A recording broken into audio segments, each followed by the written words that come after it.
There's a certain kind of loneliness that doesn't always look like loneliness. It's quiet, invisible. It hides behind laughter, behind productivity, behind the phrase, "I'm just busy lately." But deep down, there's an ache that never quite goes away. It's not the loneliness of being physically alone. It's the loneliness of realizing that no one really knows you.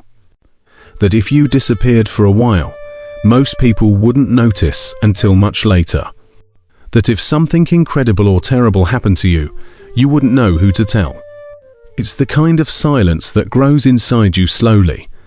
Not loud, not desperate, but constant.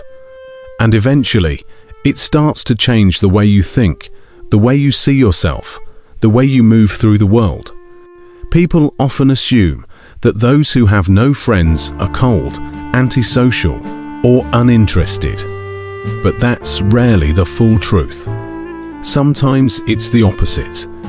Sometimes they care too deeply. They observe too much. They notice every micro shift in tone, every subtle change in energy, every half-hearted smile that doesn't reach the eyes. And after a while, they start to retreat. Not because they hate people, but because connection starts to feel unsafe. Psychologically, this experience changes the brain.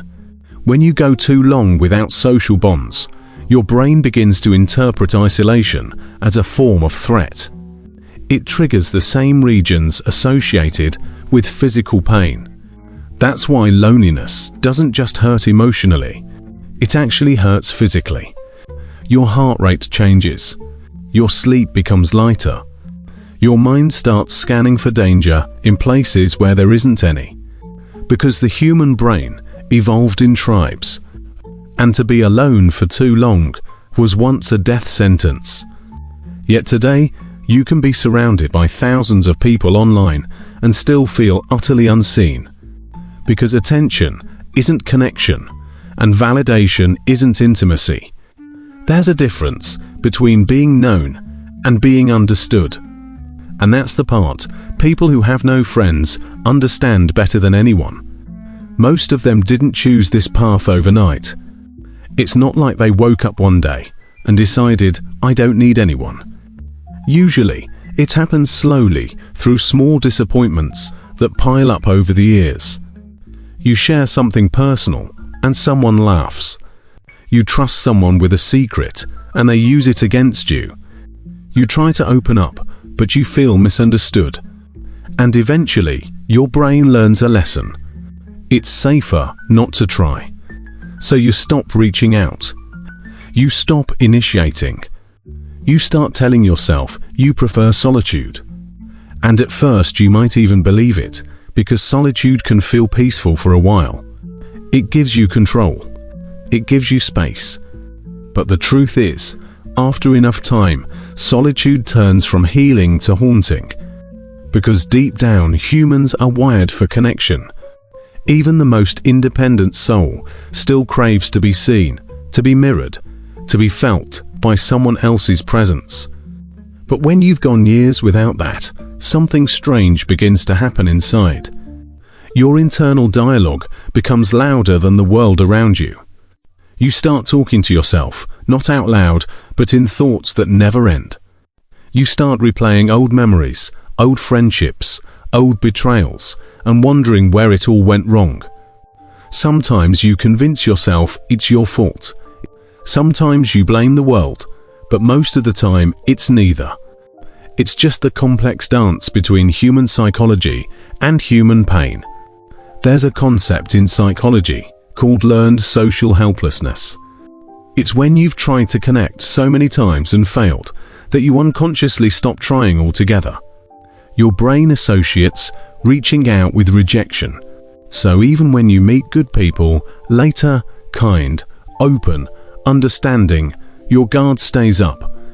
You might tell yourself you're fine being alone. But somewhere deep down, you're still yearning for that one person who gets it. That one person who doesn't need explanations. And yet, the more you want it, the more impossible it feels to find.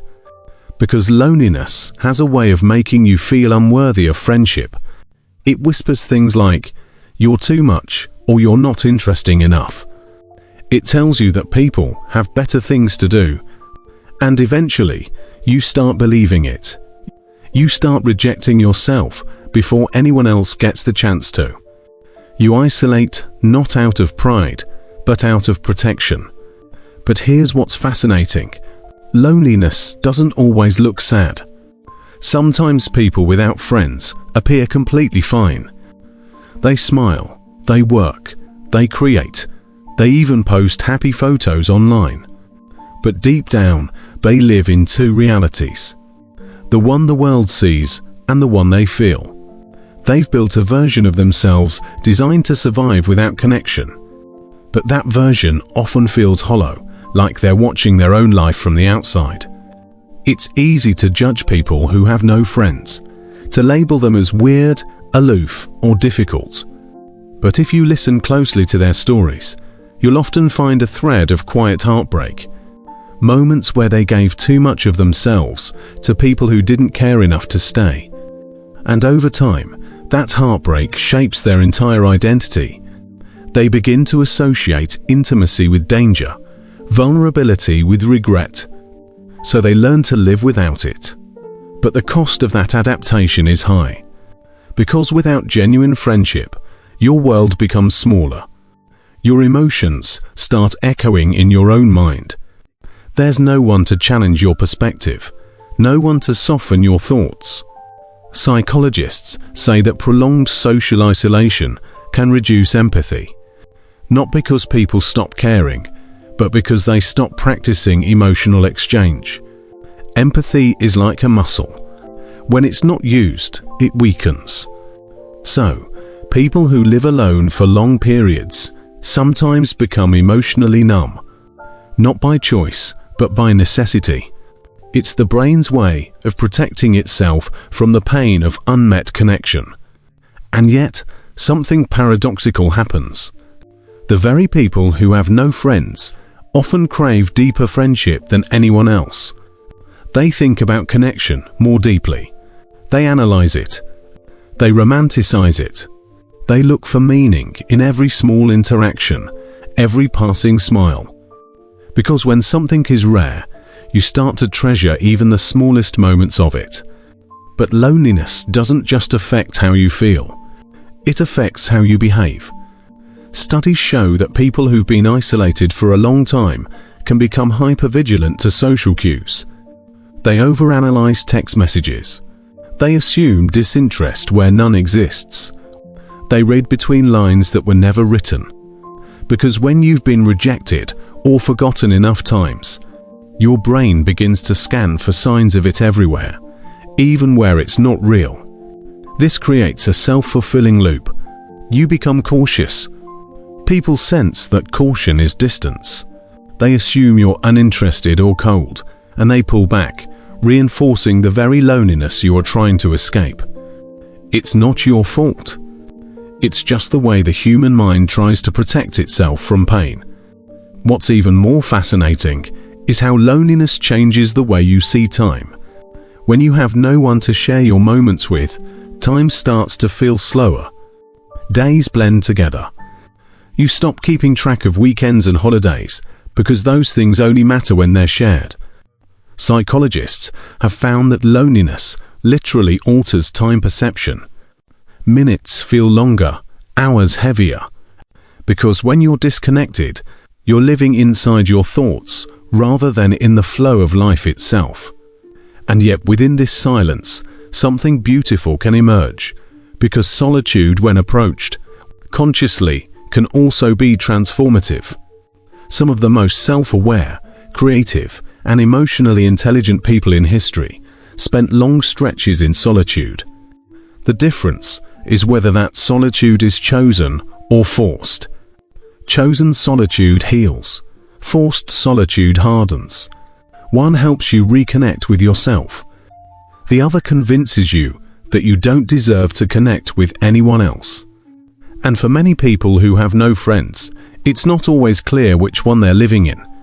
They say things like, "I'm just not a people person." or "I like being alone." But deep down, they miss the kind of laughter that only happens when you're with someone who really gets you. The kind where you don't have to think before you speak. The kind where silence feels warm, not heavy. It's easy to forget that friendship is more than socializing. It's a mirror. It reflects back the parts of you that you might never see alone. Without friends, it's harder to know how you're growing, or if you're growing at all, because we don't just become ourselves in isolation. We become ourselves in reflection. And when that reflection is missing, you can start to feel unreal. Like you're living in a fog where your existence doesn't echo anywhere. That's the quiet pain of people who have no friends.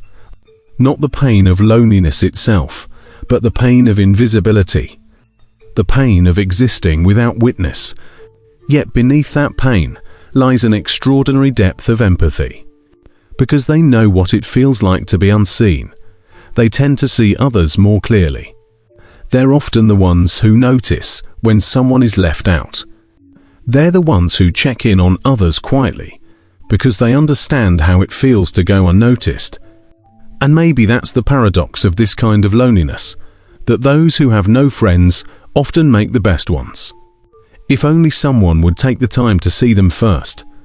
There's a moment that often comes quietly, when someone who's lived too long in loneliness begins to realize that waiting to be found might not be enough. That maybe, just maybe, healing isn't about finding people first, but remembering who you were before the silence began. Because friendship, real friendship, can only grow where self-trust already exists. If you don't believe your voice matters, you'll always quiet yourself. If you think your needs are a burden, you'll always hold them back. And so the cycle continues. Unseen, unheard, unspoken. People without friends often live in the shadow of old experiences.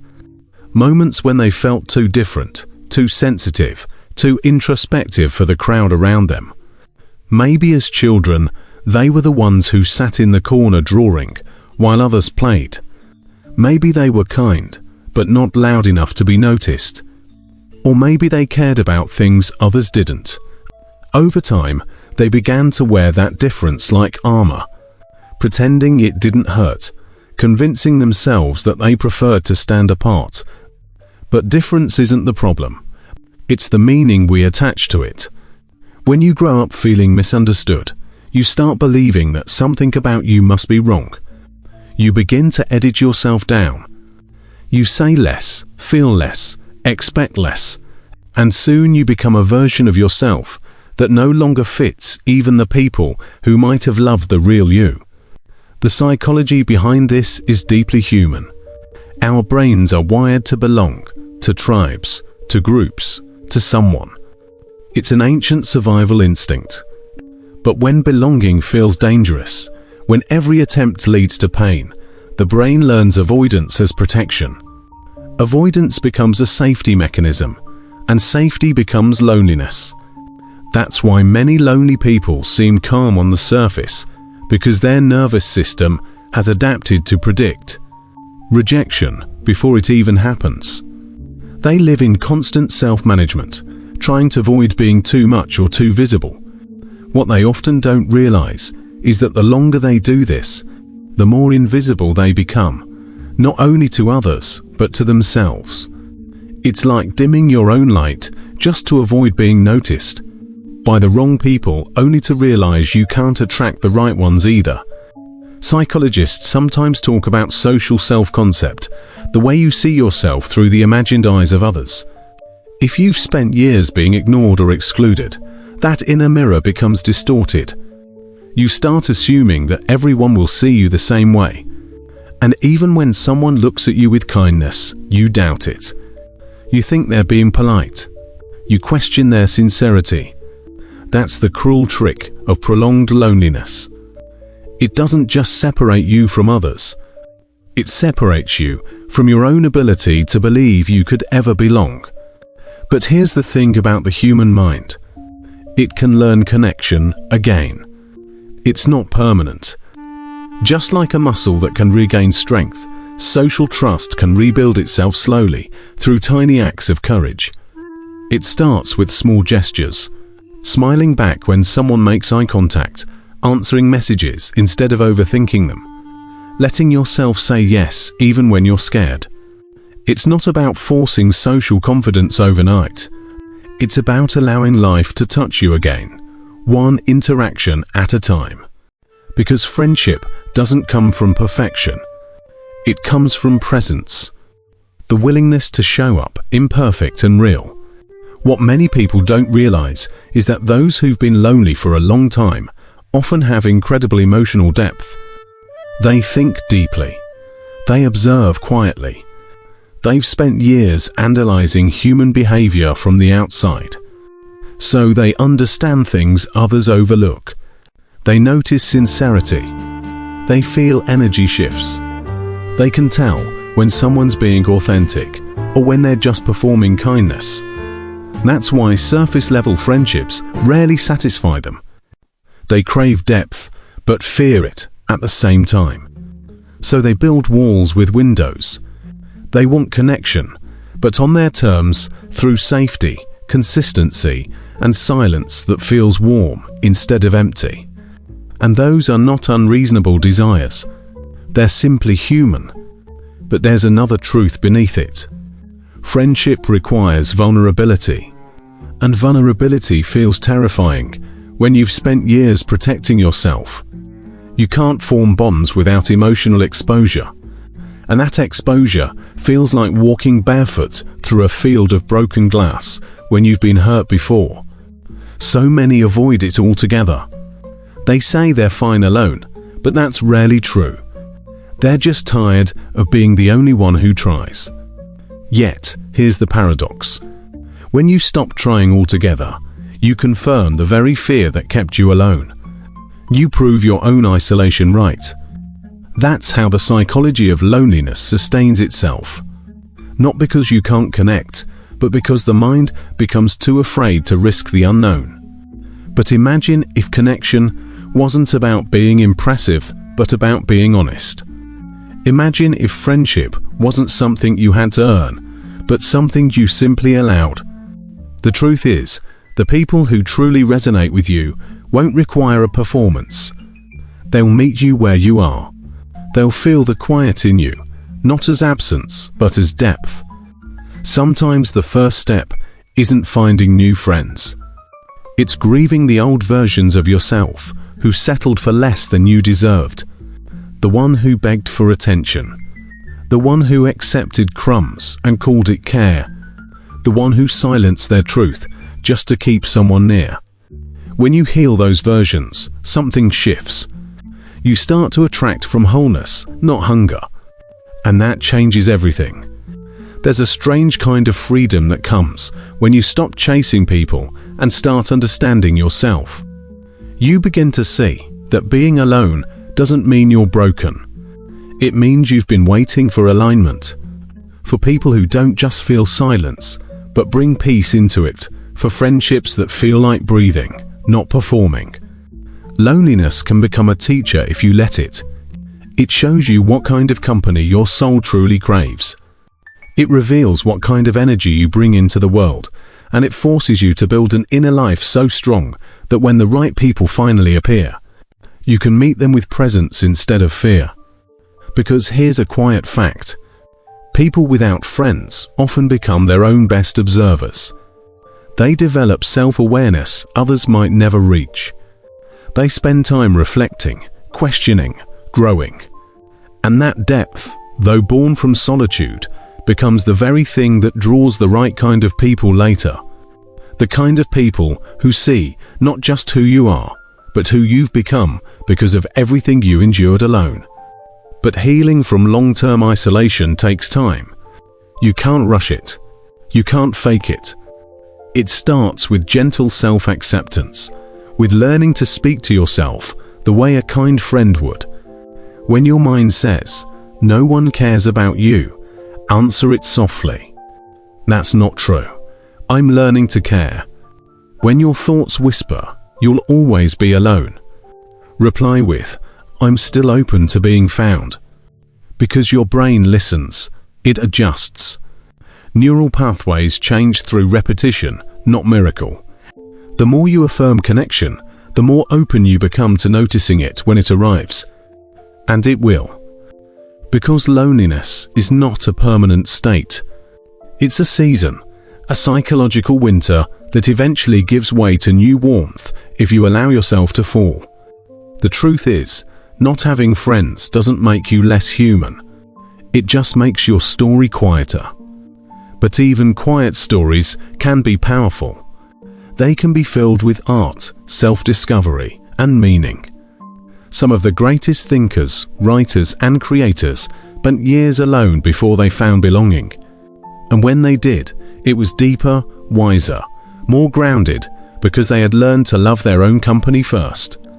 So, if you're someone who has no friends right now, please understand this.